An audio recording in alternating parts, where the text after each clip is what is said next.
नमस्कार। MG अध्ययन point YouTube channel पर आपका हार्दिक अभिनंदन है।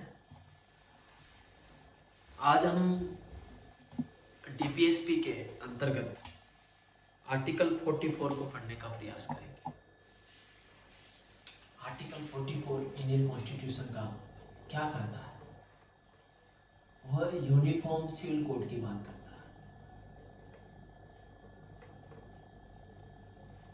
यानी हिंदी में कहे तो समान नागरिक संहिता की बात करता है। सामान्य भाषा में समझे, एक ऐसी व्यवस्था की बात करता है जिसके अंतर्गत सभी लोग समान हैं। न धर्म के आधार पर विभाजन होगा,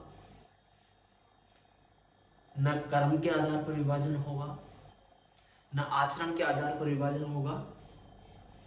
तो कहीं ना कहीं यहां पर जो की वर्ड हम देख पा रहे हैं वो कोड है, यानी कि संहिता। सबसे पहले हमें यह देखना होगा कि संहिता होती क्या है। सामान्य तौर पर संहिता से अभिप्राय आचरण के तरीके से लिया जाता है।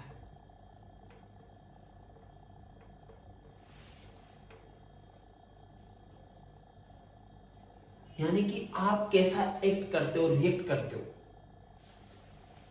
या फिर हम देखते हैं कि रूल से लिया जाता है, या फिर हम सिस्टम से देखते हैं, व्यवस्था ने नियम और व्यवस्था से भी हम इसको देख सकते हैं। यानी कि समान नागरिक संहिता के अनुसार article 44 of the Indian constitution ये बात कर रहा है कि भारत के संविधान के आर्टिकल 44 के अनुसार सभी नागरिकों के आचरण करने के तरीके, उनके रूल रेगुलेशंस, नियम एक होना चाहिए। उनके अंदर किसी भी प्रकार का विभाजन नहीं होना चाहिए। मित्रों, यहां पर जब हम संहिता की बात करते हैं तो हम संहिता को दो रूपों में बांट कर देखना चाहिए। एक आपराधिक,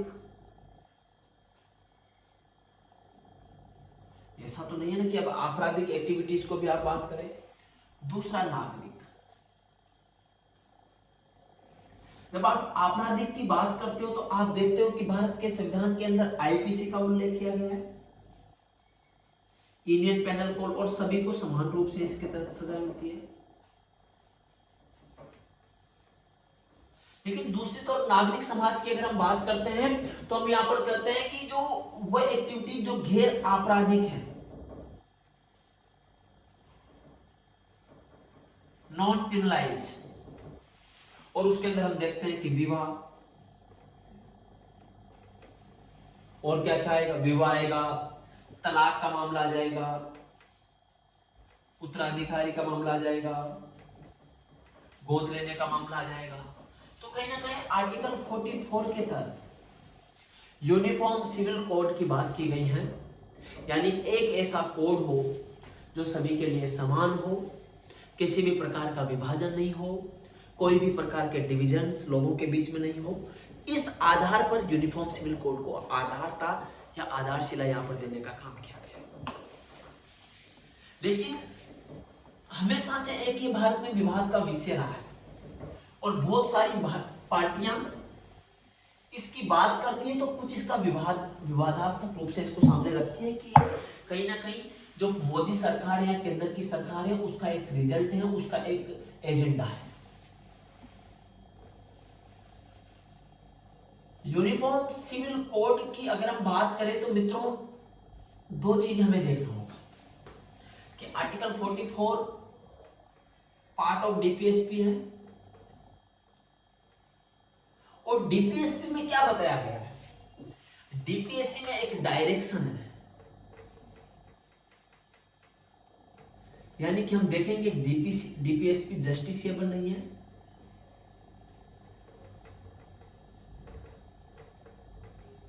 यानी कि ये किसके ऊपर छोड़ दिया गया, टोटली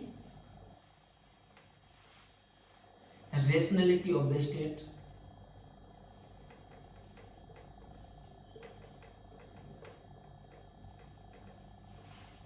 यानी रेशनैलिटी ऑफ द स्टेट के ऊपर ये छोड़ दिया गया है, और रेशनैलिटी ऑफ स्टेट के अंतर्गत जब ये छोड़ दिया गया है तो अब आप यहां पर देखें कि राज्य के ऊपर डिपेंडेंट है, राज्य करना चाहे तो कर सकता है, लेकिन ये आपको पता है कि भारत के अंदर हमेशा राजनीति होती है, पॉलिटिक्स कितनी भावी है।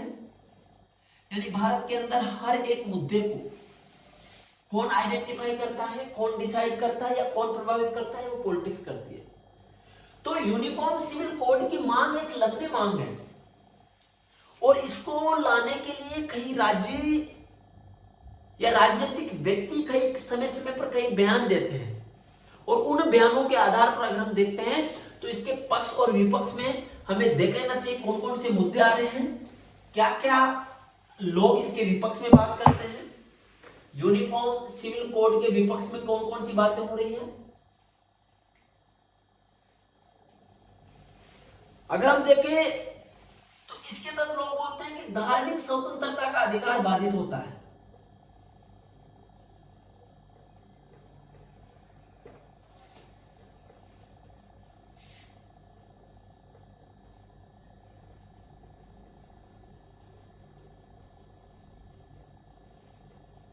यानी कि क्या कहा जा रहा है कि जो धार्मिक स्वतंत्रता भारत के संविधान में आर्टिकल 25 से 28 के बीच में दी गई है, जिसमें लोगों को कहा गया है कि वो अपने आचरण के अनुसार काम कर सकते हैं, अपने धार्मिक मामलों का प्रबंधन कर सकते हैं या अपनी संस्कृति की संरचना कर सकते हैं।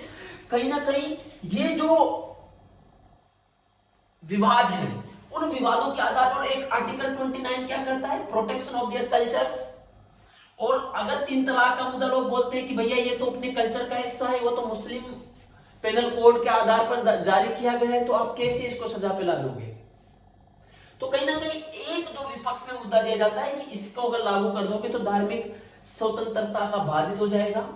दूसरा हम देखते हैं कि भारत के अंदर हम भारत का इतिहास देखते हैं, भारत की परंपरा का इतिहास देखते हैं, तो हम देखते हैं कि धर्म एक महत्वपूर्ण मुद्दा था, और जो संहिता है धर्म की वो प्राचीन समय से बनी हुई है, धर्म पर आधारित। तो अगर आज आप इसको चेंज करने की तरफ ले जाते हो तो कहीं ना कहीं एक विवादास्मक मुद्दा बनकर सामने आ जाता है, क्योंकि धार्मिक आधार पर प्राचीन समय से ही आ रही है। तीसरा पॉइंट क्या लग सकते हो, वोट बैंक की राजनीति।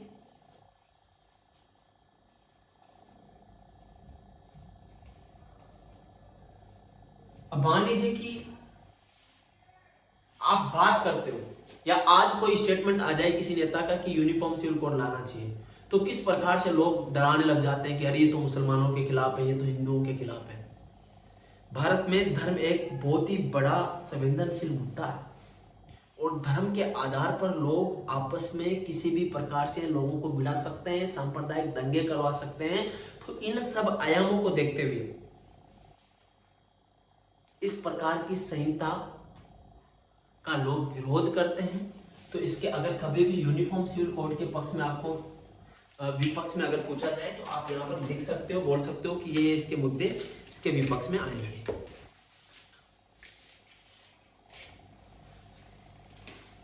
अब हम देखते हैं कि ये तो विपक्ष में 3 चीजें हमने लिख दी। अब इसके पक्ष में क्या आएंगे, यानी इसके सपोर्टर लोग क्या करते हैं, यानी पक्ष वाले लोग क्या कहते हैं, बोल रहे हैं कि जो 3 तलाक जैसे मुद्दा है, या हम कहें कि बाल विवाह जैसा मुद्दा है, इनको इस आधार पर मान्यता नहीं दी जा सकती कि ये संस्कृति के संरक्षण से जुड़े हुए हैं, ये एक रूढ़िवादिता का परिणाम है। ये एक रूढ़िवादिता का मतलब ये होता है कि जो प्राचीन परंपराओं पर आधारित व्यवस्था, और एडमंड बर्क इसके जनक माने जाते हैं, ये अलग है पॉलिटिकल थ्योरी में, आप देखिएगा। तो एक मुद्दा यह है कि विवाह, तलाक या 3 तलाक जैसे मुद्दों को आप कभी भी धार्मिक आचरण नहीं कर सकते, क्योंकि ये जो सारे मामले हैं ये लौकिक मामले हैं। लौकिक का मतलब है ताकि व्यक्तिगत जीवन से या लोगों के जीवन से जुड़े हुए मामले हैं, और आप इनको इस आधार पर ये नहीं कह सकते हैं कि ये मुद्दे इस तय होना चाहिए, इन मुद्दों को आधार दिया जाना चाहिए। दूसरा जो इसके अंदर इंपॉर्टेंट चीज है ये कि इसको संस्कृति का दर्जा नहीं दिया जा सकता।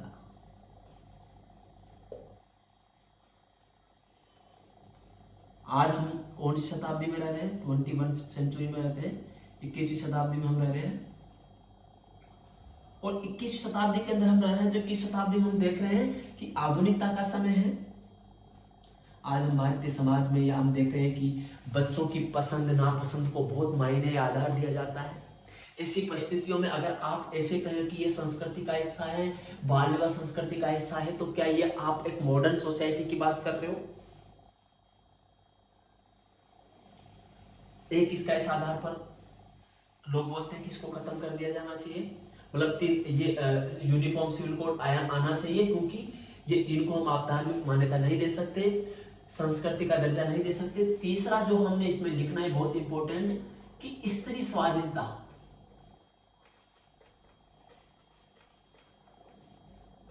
और लैंगिक मुद्दों के आधार पर भी अगर आप इसको देखते हो तो आप क्या पाते हो? स्त्री स्वाधीनता या लैंगिक मुद्दों के आधार पर अगर आप इसको देखते हो तो आप क्या पाते हो कि इसको आप वह व्यवस्था का हिस्सा नहीं बना जा सकते, क्योंकि आज हम देखते हैं कि 21 शताब्दी में या लोकतांत्रिक राष्ट्रों के अंदर ये दोनों ही बहुत ही इंपॉर्टेंट मुद्दे हैं और ये समानता के सिद्धांत की तरफ अग्रसित होते हुए मुद्दे हैं।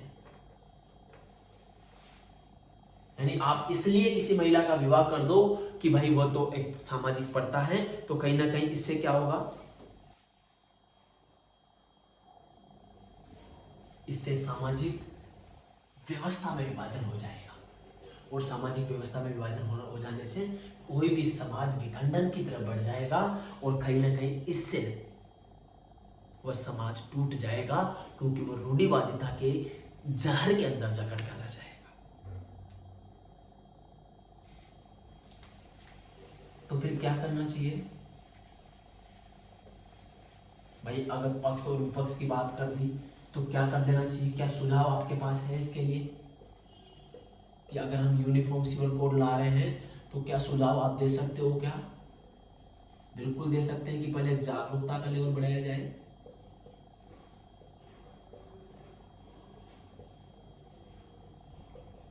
अभियान चलाया जाए सरकार के लेवल पे कि ये क्यों जरूरी है। दूसरा है कि क्रमिक रूप से इसको लागू किया जाए, एक साथ नहीं, धीरे धीरे।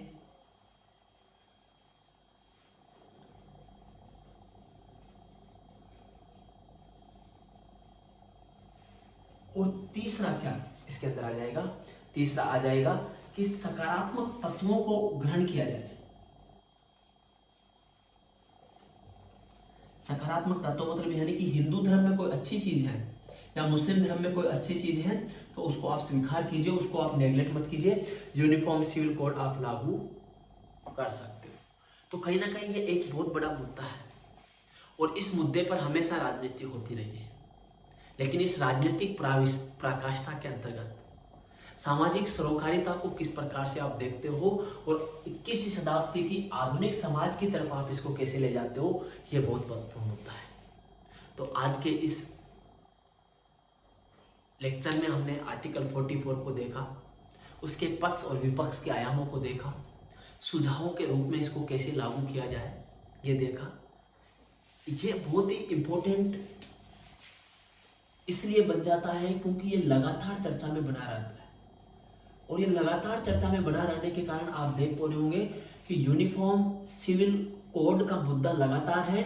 इसलिए यूपीएससी की बात हो या स्टेट पीसीएस की बात हो, हमेशा इन मुद्दों को शामिल किया जाता है। तो आर्टिकल 44 आज के लेक्चर में हम देखें, अगले लेक्चर में हम किसी नए टॉपिक के साथ आपसे मिलते हैं। तब तक के लिए नमस्कार। हमारे YouTube चैनल को लाइक कीजिए, शेयर कीजिए, सब्सक्राइब कीजिए। शुभ रात्रि।